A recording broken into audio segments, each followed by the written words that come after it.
আসসালামু আলাইকুম। মাঠে ফিরেছেন তামিম ইকবাল, তবে খেলোয়াড় হিসেবেই নয়, বাংলাদেশ ভারত সিরিজে ধারাভাষ্য হিসেবে। কবে মাঠের লড়াইয়ে নামবেন তামিম, এই অপেক্ষায় তার ভক্তরা। তবে জোর আলোচনা চলছে তামিমের বিপিএল ক্যারিয়ার নিয়েও। এবার জানা গেল তামিম ইকবালই থাকছেন বরিশালের অধিনায়ক। কবে ফিরবেন দেশের জার্সিতে, দেখতে থাকুন সম্পূর্ণ ভিডিওটি।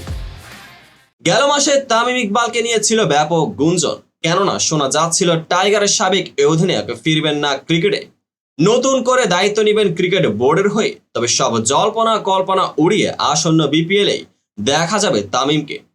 গেলবারের মতো এবারে তিনি মাঠ মাথাবেন ফরচুন বরিশালের হয়ে।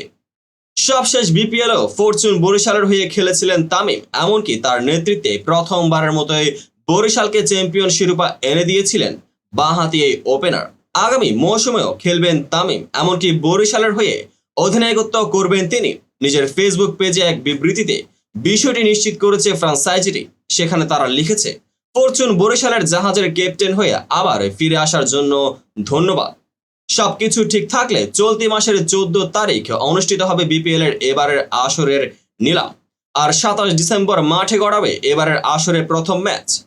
আসন্ন এই বিপিএল এর সব মিলিয়ে দল 3টা পরিবর্তন হয়েছে বলে জানিয়েছে বাংলাদেশ ক্রিকেট বোর্ডের সভাপতি। বিপিএল এর ড্রাফট হবে 14 অক্টোবর এবং আসর শুরু হবে 27 ডিসেম্বর। বোর্ড সভাপতি নিশ্চিত করেছিলেন, এবারের বিপিএল দিয়ে ঢাকা চট্টগ্রামের পুরনো ফ্র্যাঞ্চাইজি বিপিএল এ ফিরে আসছে।